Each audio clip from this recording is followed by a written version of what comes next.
ಮಲೆನಾಡು ಹಾಗೂ ಕರಾವಳಿ ಪ್ರದೇಶದಲ್ಲಿ ಅಂದರೆ ಆಷಾಢ ಮಾಸದಲ್ಲಿ ಮಾಡುವಂಥ ಒಂದು ವಿಶೇಷ ರೆಸಿಪಿನ ನಾನಿವತ್ತು ಮಾಡ್ತಾ ಇದ್ದೀನಿ. ಅದು ಪತ್ರೊಡೆ. ಹಾಯ್ ಹಲೋ ಫ್ರೆಂಡ್ಸ್, ಎಲ್ರಿಗೂ ನಮಸ್ಕಾರ. ಕುಕರಿ ಕ್ವೀನ್ ರಮ್ಯಾ ಚಾನಲ್ಗೆ ನಿಮ್ಮೆಲ್ಲರಿಗೂ ಸ್ವಾಗತ. ನಾನಿವತ್ತು ಮರಗೆಸ ಎಲೆನ ಉಪಯೋಗಿಸ್ಕೊಂಡು ಪತ್ರೊಡೆನ ಮಾಡ್ತಾ ಇದ್ದೀನಿ. ಇದರಲ್ಲಿ ವಿಟಮಿನ್ ಎ, ಸಿ ಹಾಗೆ ಫೈಬರ್ ಅಂಶ ಹೆಚ್ಚಾಗಿರೋದ್ರಿಂದ ವರ್ಷಕ್ಕೊಂದ್ಸತಿ ಆದರೂ ಕೂಡ ತಿನ್ನಬೇಕು, ಆರೋಗ್ಯಕ್ಕೆ ತುಂಬಾ ಒಳ್ಳೆಯದು ಅಂತ ಹಿರಿಯರೆಲ್ಲ ಹೇಳ್ತಾರೆ. ಹಾಗಾಗಿ ವರ್ಷಕ್ಕೊಮ್ಮೆ ನಮ್ಮ ಮನೇಲಿ ಇದನ್ನು ಮಾಡೇ ಮಾಡ್ತೀವಿ. ಇದರಿಂದ ಬೇರೆ ಬೇರೆ ರೀತಿಯ ರೆಸಿಪಿಗಳನ್ನ ಮಾಡ್ತಾರೆ. ನಾನಿವತ್ತು ಪತ್ರೊಡೆ ಉಪ್ಪಿಟ್ಟನ್ನು ಮಾಡ್ತಾ ಇದ್ದೀನಿ. ಬನ್ನಿ ಈಗ ರೆಸಿಪಿನ ಸ್ಟಾರ್ಟ್ ಮಾಡೋಣ. ಈ ರೆಸಿಪಿನ ಮಾಡೋದಕ್ಕೆ ನಾನು 4 ಲೋಟ ಅಕ್ಕಿನ ತಗೊಂಡಿದ್ದೀನಿ. ಇದಕ್ಕೆ 1 ಲೋಟ ಕಡಲೆಬೇಳೆನ ಹಾಕ್ತಾ ಇದ್ದೀನಿ. ಹಾಗೆ ಅದೇ ಲೋಟದಲ್ಲಿ 1 ಲೋಟ ಉದ್ದಿನಬೇಳೆನ ಹಾಕ್ತಾ ಇದ್ದೀನಿ. ಸ್ವಲ್ಪ ಜಾಸ್ತಿ ಕ್ವಾಂಟಿಟಿಲಿ ಮಾಡ್ತಾ ಇರೋದ್ರಿಂದ ಜಾಸ್ತಿ ಅಕ್ಕಿ ಬೇಳೆನ ತಗೊಂಡಿದ್ದೀನಿ. ಬರೀ ಅಕ್ಕಿನ ಉಪಯೋಗಿಸ್ಕೊಂಡು ಕೂಡ ಮಾಡ್ಬೋದು, ಆದರೆ ಕಡಲೆಬೇಳೆ ಉದ್ದಿನಬೇಳೆ ಹಾಕೋದ್ರಿಂದ ಸಾಫ್ಟಾಗಿ ಚೆನ್ನಾಗಿ ಬರುತ್ತೆ, ಹಾಗಾಗಿ ಹಾಕಿದ್ದೀನಿ. ಇದನ್ನು ಕ್ಲೀನಾಗಿ ವಾಶ್ ಮಾಡಿ 8 ಗಂಟೆಗಳ ಕಾಲ ನೀರಲ್ಲಿ ನೆನೆಸ್ತಾ ಇದ್ದೀನಿ. ನೋಡಿ, 8 ಗಂಟೆಗಳ ಕಾಲ ಅಕ್ಕಿ ಹಾಗೆ ಬೇಳೆ ನೆಂದಿದೆ. ಈಗ ಇದನ್ನು ಗ್ರೈಂಡ್ ಮಾಡ್ಕೋಬೇಕಾಗತ್ತೆ.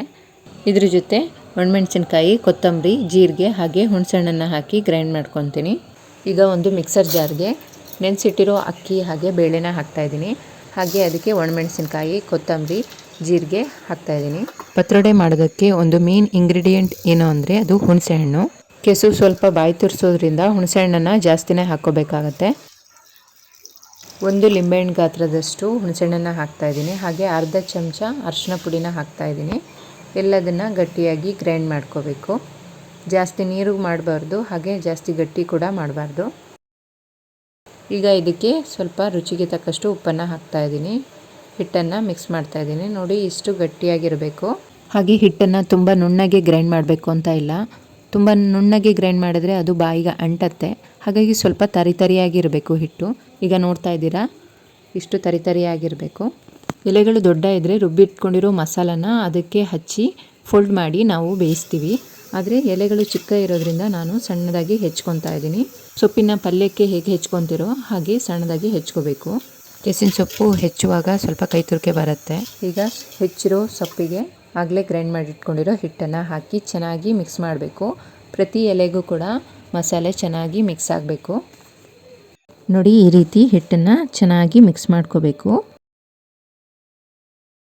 ಈ ಹಿಟ್ಟನ್ನು ನೀವು ಬಾಳೆ ಎಲೆಗೆ ಹಾಕಿ ಸ್ಟೀಮ್ ಮಾಡ್ಕೋಬೋದು. ಬಾಳೆ ಎಲೆ ಸಿಗಲಿಲ್ಲ ಅಂದರೆ ಇಡ್ಲಿ ಪಾತ್ರೆಯಲ್ಲಿ ಹಾಕಿ ಬೇಯಿಸ್ಕೋಬೋದು. ಒಂದು ಪ್ಲೇಟಿಗೆ ಕೊಬ್ಬರಿ ಎಣ್ಣೆನ ಹಾಕಿ ಸ್ಪ್ರೆಡ್ ಮಾಡ್ಕೊತಾ ಇದ್ದೀನಿ.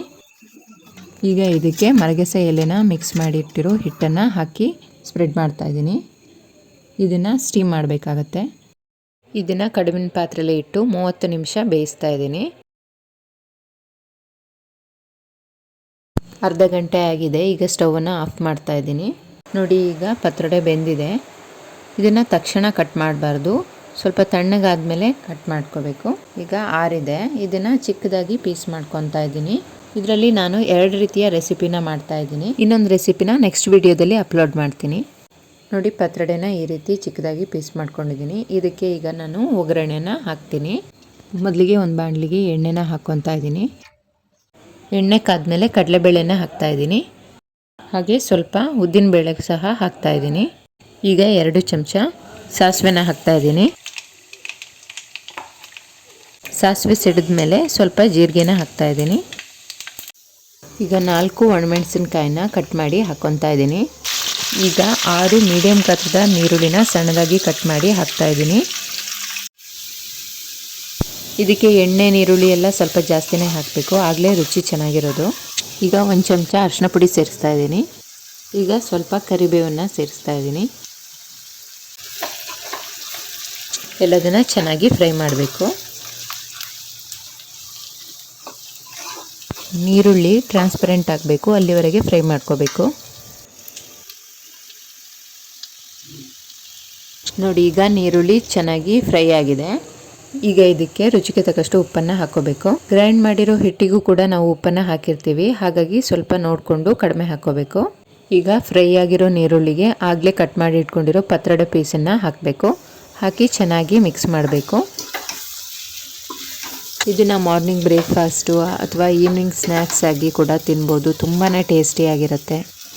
ಕೆಸುವಿನೆಲೆ ಸಿಗದೇ ಇರೋರು ಪಾಲಕ್ಕು ಹಾಗೆ ಮೂಲಂಗಿ ಸೊಪ್ಪಿನಲ್ಲೂ ಕೂಡ ಇದೇ ವಿಧಾನದಲ್ಲಿ ನೀವು ಪತ್ರೊಡೆನ ಮಾಡ್ಕೋಬಹುದು. ಅದು ಕೂಡ ತುಂಬಾನೇ ಟೇಸ್ಟಿಯಾಗಿರುತ್ತೆ, ಹೆಲ್ದಿಯಾಗೂ ಇರುತ್ತೆ ಹಾಗೆ ಟೇಸ್ಟಿಯಾಗೂ ಇರುತ್ತೆ. ನೀವು ಒಮ್ಮೆ ಮನೇಲಿ ಟ್ರೈ ಮಾಡಲೇಬೇಕು ಈ ರೆಸಿಪಿನ. ಈಗ ಇದಕ್ಕೆ ಕಾಯಿ ತುರಿನ ಸೇರಿಸ್ತಾ ಇದ್ದೀನಿ. ಕಾಯಿ ತುರಿ ಸ್ವಲ್ಪ ಜಾಸ್ತಿನೇ ಹಾಕಬೇಕು, ಆಗ ರುಚಿ ತುಂಬಾನೇ ಚೆನ್ನಾಗಿರುತ್ತೆ. ಕಾಯಿ ತುರಿನ ಹಾಕ್ಕೊಂಡು ನೀಟಾಗಿ ಮಿಕ್ಸ್ ಮಾಡ್ತಾ ಇದ್ದೀನಿ. ನೋಡಿ ಫ್ರೆಂಡ್ಸ್, ಈಗ ರುಚಿಯಾದ ಪತ್ರೊಡೆ ಉಪ್ಪಿಟ್ಟು ರೆಡಿಯಾಗಿದೆ. ನೀವು ಕೂಡ ಒಮ್ಮೆ ಮನೇಲಿ ಟ್ರೈ ಮಾಡಿ ಹೇಗಿತ್ತು ಅಂತ ಕಾಮೆಂಟಲ್ಲಿ ತಿಳಿಸಿ. ಹಾಗೆ ಇನ್ನೊಂದು ರೀತಿ ಅಂದರೆ ಈ ಪತ್ರೊಡೆ ಹಿಟ್ಟನ್ನು ಸ್ಲೈಸ್ ಆಗಿ ಮಾಡಿಕೊಂಡು ಒಂದು ಪ್ಯಾನ್ಗೆ ಕೊಬ್ಬರಿ ಎಣ್ಣೆನ ಹಾಕ್ಕೊಂಡು ಅದರ ಪತ್ರೊಡೆ ಸ್ಲೈಸನ್ನು ಇಟ್ಟು ಚೆನ್ನಾಗಿ ಫ್ರೈ ಮಾಡಿಕೊಂಡು ತಿನ್ಬೋದು. ಇದು ಕೂಡ ತುಂಬಾ ಟೇಸ್ಟಿಯಾಗಿರುತ್ತೆ. ಇದು ಈ ಮಳೆಗಾಲದಲ್ಲಿ ಈವ್ನಿಂಗ್ ಟೀ ಜೊತೆಗಂತೂ ಸಖತ್ತಾಗಿರುತ್ತೆ. ಕೊಬ್ಬರಿ ಎಣ್ಣೆನ ಸ್ವಲ್ಪ ಜಾಸ್ತಿನೇ ಹಾಕಿ ಎರಡೂ ಕಡೆ ಚೆನ್ನಾಗಿ ರೋಸ್ಟ್ ಮಾಡ್ಕೋಬೇಕು. ಕ್ರಿಸ್ಪಿ ಆಗುವವರೆಗೆ ಎರಡೂ ಕಡೆ ಚೆನ್ನಾಗಿ ರೋಸ್ಟ್ ಮಾಡ್ಕೊತಾ ಇದ್ದೀನಿ. ಈಗ ಕ್ರಿಸ್ಪಿಯಾದ ಪತ್ರೊಡೆ ರೆಡಿಯಾಗಿದೆ. ನೋಡಿದ್ರಲ್ಲ ಫ್ರೆಂಡ್ಸ್, ನಾನಿವತ್ತು ಮಾಡಿರೋ ಪತ್ರೊಡೆ ಉಪ್ಪಿಟ್ಟು ನಿಮಗೆಲ್ಲ ಇಷ್ಟ ಆದರೆ ಪ್ಲೀಸ್ ಈ ವಿಡಿಯೋಗೊಂದು ಲೈಕ್ ಮಾಡಿ, ಶೇರ್ ಮಾಡಿ, ಹಾಗೆ ನನ್ನ ಚಾನಲ್ನ ಸಬ್ಸ್ಕ್ರೈಬ್ ಮಾಡೋದನ್ನ ಮರಿಬೇಡಿ. Thank for watching.